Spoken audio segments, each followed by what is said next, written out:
Assalamualaikum warahmatullahi wabarakatuh. Belajar kembali ya di channel Baris Kode bersama saya Hadi Nasution. Kita lanjutin materi kita ya, masih di method atau function. Sekarang kita ada di bagian 2. Nah, kalau di bagian 1 kemarin itu kan kita udah belajar jenis dari metode ya. Itu ada 2. Ada metode tanpa parameter, ada metode dengan parameter. Oke? Kedua jenis ini dia bisa mengembalikan nilai, bisa juga tidak mengembalikan nilai. Kalau kita review kemarin, itu kita udah belajar gimana cara buat basic dari metode yang tanpa parameter juga tidak mengembalikan nilai apapun. Maka jenis metode tanpa parameter yang tidak mengembalikan nilai kita checklist ya, karena kita udah belajar di episode kemarin. Dan kita akan belajar sisanya di episode sekarang. Tapi sebelum kita belajar metode dengan parameter, saya pengen kalian paham dulu ya, paham betul anatomi dari sebuah metode. Nah, di sini saya sudah kasih satu contoh metode ya atau function yang lengkap. Di sini dia punya parameter dan juga punya nilai kembalian. Oke. Kita mulai dari sebelah kiri. Di sini ada keyword static. Dia itu apa? Dia itu adalah non-access modifier atau singkatnya cara mengakses dari sebuah metode. Oke, cara akses dari sebuah metode. Tapi jangan dulu dipikirin, jangan dulu khawatir, kita akan belajar statik ini lebih dalam nanti di materi OOP atau Object Oriented Programming. Nah, untuk sekarang itu kita pakai aja dulu ya, kita ketik aja statik. Lalu di sebelah kanan itu ada integer atau tipe kembalian dari metode. Bisa dibilang juga tipe data dari metode. Sebagai catatan, kalau metode ini mengembalikan nilai berupa integer, maka tipe kembalian dari metodenya juga harus integer. Tapi kalau dia string, misalkan dia string ya, str, maka tipe kembalian metodenya juga atau tipe data metodenya juga harus string. Tapi jika dia tidak mengembalikan nilai apa-apa ya, ini returnnya kita hapus, maka tipe kembalian metodenya kita ubah menjadi tipe void. Oke, atau kosong. Seperti yang udah kita pelajari di episode kemarin. Paham ya? Lanjut. Untuk sebelah kanan itu saya yakin kalian udah tahu itu adalah nama dari metode. Penamaannya bebas tapi ikuti aturannya. Nah, lalu yang di sebelah kanannya lagi yang diapit oleh operator kurung buka dan kurung tutup itu adalah parameter atau jalan masuknya data untuk sebuah metode. Ya, misal kita mau input data ke dalam sebuah metode untuk diproses, itu masuknya lewat parameter atau gerbangnya gitu ya. Di sini contohnya saya kasih dua parameter bertipe data integer dengan nama variabelnya x dan y yang akan diolah nantinya di dalam metode. Ya. Nah, kalau ada dua parameter gini, pisahkan dengan operator koma. Sebagai catatan juga, parameter ini bisa lebih dari sama dengan 2 ya. Bisa banyak lah gitu, nggak terbatas. Tapi kalau lebih dari sama dengan 2, pakai tanda koma. Oke? Gitu. Minimalnya berapa? Ya, nggak ada juga bisa gitu. Bisa 1, bisa 2, dan seterusnya.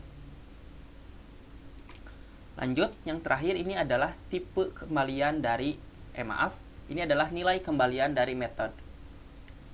Ya, nilai kembalian dari metode menggunakan keyword return. Jadi nilai kembalian ini apa maksudnya? Gimana gitu? Misal nih, ya saya analogikan si metode ini akan menerima data, ya, akan input data lewat parameter. Jadi bisa dibilang juga di sini parameter itu adalah input. Oke? Di sini adalah gerbang data akan masuk. Diolah nanti di dalam. Ya, di sini contohnya menambahkan dua nilai x dan y ditambahkan lalu disimpan ke variabel z. Nah, variabel z ini nanti akan dikembalikan oleh metode ini. Jadi maksud kembalikan gimana? Jadi nanti ketika kita panggil metode ini, dia akan mencetak nilai dari Z atau outputnya berupa nilai dari Z, ya, gitu. Jadi bisa dibilang parameter itu inputnya, kalau return itu adalah outputnya. Coba nanti kalian hapus ini returnnya, ganti dengan void, ya. Ini hapus, ganti dengan void, returnnya juga hapus. Kalau kalian manggil metodenya itu nggak akan mencetak apa-apa, ya, karena metode itu tidak akan mengembalikan nilai atau mencetak apapun. Oke, seperti itu. Itu intermezzo aja, semoga kalian paham. Kita lanjut ke konsep daripada metode. Nah, saya juga pengen kalian mempertajam konsep dari metode. Ini simpel aja. Di sini saya kasih contoh penggunaan metode yang sederhana, ya, yang udah kita pelajari di episode kemarin. Di sini kita punya metode fungsi tambah, ya, kayak tadi, hanya tidak ada parameter dan tidak mengembalikan nilai. Cara manggilnya simpel aja, kita cukup panggil namanya. Oke. Ini cara kemarin. Tapi kalau kita udah belajar parameter, cara manggilnya beda lagi. Coba perhatikan bedanya gimana. Oke, di sini ditambah argumen, ya, atau ditambah nilai yang akan dimasukkan ke dalam metode. Kalau tipenya integer, kalian input integer di sini, ya. Kalau string ya string. Kalau misal di sini parameternya ada 2, kalian input 2. Kalau 1 ini bakal error. Oke, bisa dicoba sendiri nanti. Nah, ini adalah konsep dasar dari penggunaan metode berparameter dan tidak berparameter. Dan ini juga bisa dibilang dengan argumen. Dan ini adalah parameter. Tapi intinya sama aja gitu. Argumen itu bisa dibilang dia adalah nilai yang diinput ketika metode dipanggil. Tapi parameter adalah nilai yang disetting pada sebuah metode. Ya, tapi sama aja. Ini juga masih ada yang bilang ini adalah parameter. Itu nggak apa-apa. Hanya ini sebagai pengetahuan saja.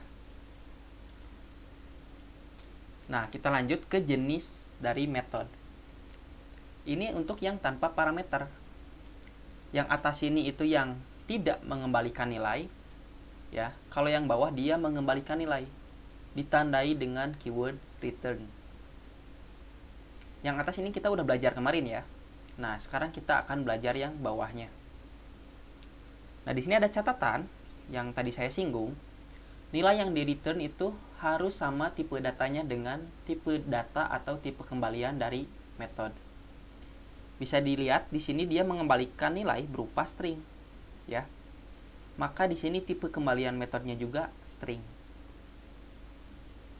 Oke, lanjut. Lalu ini yang terakhir adalah metode dengan parameter.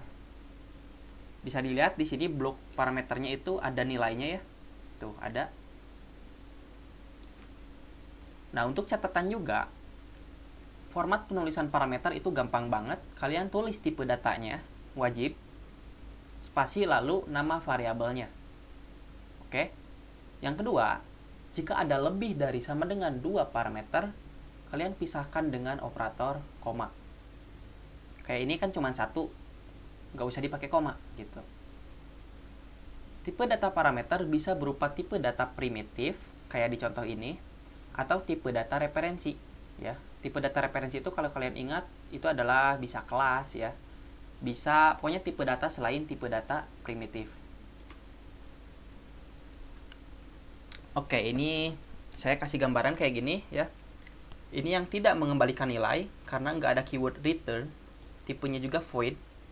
Kalau yang bawah dia mengembalikan nilai berupa integer. Tipe metodenya juga integer. Well, teori sudah tersampaikan. Saya harap kalian paham dengan teori yang sudah saya bahas tadi. Kita langsung ngoding. Oke, saya sudah di IDE saya ya, Eclipse. Kita akan mulai ngoding.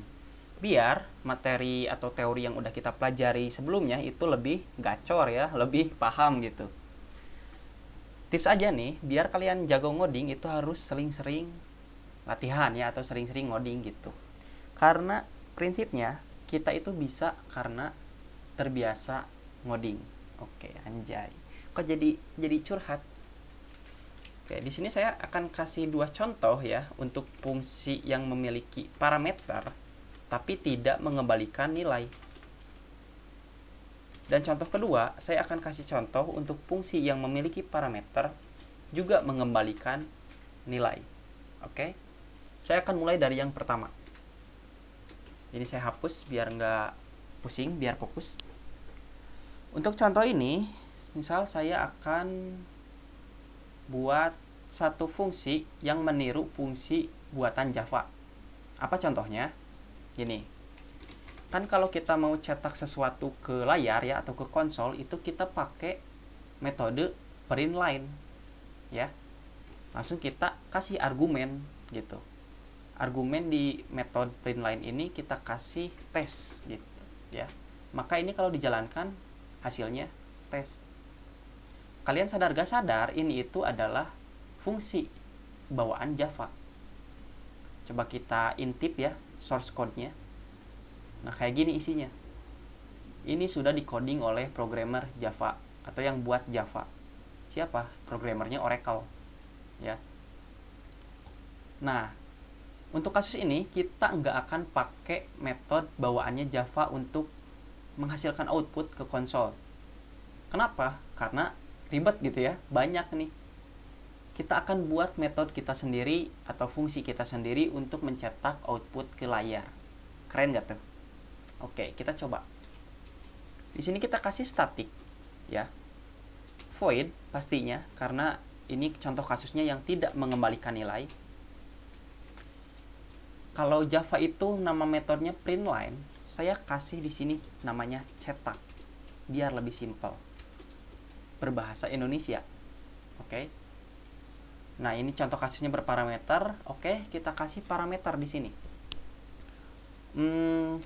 Untuk contoh kasus sekarang, metode kita hanya bisa mencetak output ke konsol dengan tipe data string. Oke. Jadi di sini parameternya saya kasih string dengan namanya data. Jadi langsung aja cetak di sini. System out print line data. Kayak gitu. Ya. Kita panggil di sini metode buatan kita. Cetak. Nah, kita kasih argumennya apa? Tes. Ya, kayak gitu. Save lalu kita jalankan. Kita bandingkan hasilnya dengan yang buatan Java. Sama aja. Ya. Keren ya. Ini buatan Java, hasilnya sama. Ini metode buatan kita. Hasilnya sama aja. Ya emang di dalamnya juga pakai juga gitu print line. Cuman ini biar lebih simpel aja. Ya. Tapi yang ngebandingin buatan kita sama buatan Java, punyanya Java itu argumennya atau parameternya bisa diisi dengan tipe data selain string. Bisa kayak gini. Ya. Tapi kalau yang kita dikasih tipe data integer, error, Bos. Ya. Gitu. Coba kita komentari, ini kita cetak. Tuh, yang buatan Java udah canggih. Udah bisa nerima tipe data lebih dari 1. Kalau kita mau kayak gitu, bisa ubah aja ini jadi integer. Gitu, ya. No. Sama aja ya. Gitu. Juga untuk contoh kedua, ini itu bisa kayak gini juga. Void misalkan metode sapa ya atau fungsi untuk menyapa. Ini saya kasih string nama juga integer umur ya kayak gini atau tambah lagi deh misalkan double IPK misalkan. Oke. 3 nih dia menerima parameter 3 tipe datanya beda-beda emang bisa gini ya. Langsung di sini saya cetak aja langsung halo balelol ngetikna. Halo, nama, oke. Langsung di sini, umur Anda itu umur, ya. Dan IPK Anda Di sini IPK. Bisa kayak gini. Save lalu kita panggil metodenya, jangan lupa. Di sini kita kasih sapa ya, argumennya atau parameternya kita kasih misalkan HD. Oke, umur saya 19. Hehe. Langsung IPK saya misalkan 4 ya. Amin lah. Kayak gini. Save lalu kita jalankan. No. Halo Hadi, umur Anda 19 dan IPK Anda 4,0. Ngimpi ya. Bisa kayak gini, Bos. Oke. Nah, ini adalah contoh untuk fungsi yang memiliki parameter tapi tidak mengembalikan nilai. Ya, paham ya? Sip. Sekarang saya hapus ini. Saya hapus biar fokus. Kita akan ke jenis yang terakhir, yaitu yang memiliki parameter dan mengembalikan nilai. Oke, untuk contoh ini itu saya udah kasih contekannya ya di slide sebelumnya. Itu ada fungsi untuk tambahan atau fungsi kalkulator. Saya ketik lagi kalau yang udah lupa, integer tambah ya, kayak gini. Karena ini kalkulator, pasti akan mengelola bilangan bulat. Maka ini saya kasih parameternya integer A, integer B. Oke. Di sini saya kasih return akan mengembalikan hasil atau mengembalikan nilai berupa hasil. Ya. Di sini saya kasih integer hasil. Oke. Ini kenapa error? Oh, harus dikasih nilai awal. Kayak gini. Nah, langsung hasil ini saya setting adalah A ditambah B. Kayak gini, ya. Ini itu sama kayak yang tadi di slide, kayak contoh tadi. Tapi sebenarnya ini itu redundan nih kodenya, ya. Ini bisa disederhanakan lagi. Contohnya gimana? Misal saya pindahkan ini, saya hapus ini, pindahkan ke sini. Nah, ini lebih sederhana. Oke, ini sama persis kayak yang di contoh slide tadi. Tapi ini bisa lebih sederhana lagi. Saya pindahkan ini ya, saya hapus baris kode yang ini. Langsung aja cetak. Nah, ini lebih sederhana lagi. Oke. Coba save lalu kita panggil metodenya. Misalkan saya mau menambahkan nilai 10 tambah 15 atau 10 tambah 5. Save lalu kita jalankan. Jalankan. Kok gak muncul, Bos? Oh, saya hilap ya, saya lupa.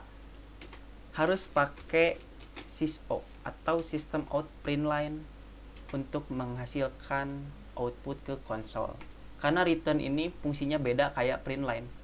Return ini hanya mengembalikan nilai dari sebuah metode, bukan untuk mencetak nilai ke konsol gitu ya. Jadi harus pakai bantuan metode print line. No, muncul ya hasilnya 15. Oke. Dari mana 15? Di sini saya setting argumennya 10, dia masuk ke sini ya, ke parameter. Begitupun juga dengan 15. Langsung si A ini ditambahkan dengan nilai yang kedua atau parameter yang kedua, yaitu B. Sekaligus dikembalikan nilainya gitu. Maksudnya dikembalikan nilai gimana? Jadi ketika kita pakai metode ini, dia akan menghasilkan nilai yaitu A tambah B atau 10 tambah 5, 15. Oke. Jadi metode ini menghasilkan nilai 15. Dan ketika kita cetak, maka hasilnya muncul 15. Seperti itu. Oke, semoga dapat dipahami. Dan ini juga saya kasih contoh lain, bisa kayak gini. Saya bikin metode lagi atau fungsi lagi. Static integer. Namanya itu tambah lagi ya, misalkan kayak gini. dia akan menerima data atau parameter berupa integer X. Dan dia akan mengembalikan nilai berupa 10 ditambah X. Kayak gini. Oke. Di sini ya, untuk mencetak hasilnya tetap pakai print line. Di sini saya tambah lagi ya, saya panggil metode tambah lagi. Gitu. Saya kasih argumennya ya, yang akan data masuk ke sininya itu saya kasih dari metode tambah 10,5. Nah, bisa kayak gini. Ini hasilnya harusnya 25. Nah, benar ya 25. Kenapa bisa kayak gini? Pertama, di sini saya panggil metode tambah lagi. Oke. Dan saya masukkan argumennya itu berupa metode lagi, yaitu tambah. Ya, metode tambah ini seperti yang kita tahu, dia menghasilkan nilai 15. 15 dari mana? 10 tambah 5. Ya. Si metode tambah ini mengembalikan nilai 15. Nah, lalu si 15 ini diambil oleh metode tambah lagi. Karena dia menerima integer. Dan ditambahkan 10. Ya. Maka hasilnya 25. Kayak gitu. Jadi return itu dia mengembalikan nilai dari metode untuk dikelola oleh metode lain. Bisa juga kayak gitu. Oke? Tapi sebenarnya ini juga redundan kodenya. Bisa disederhanakan lagi. Kayak gimana?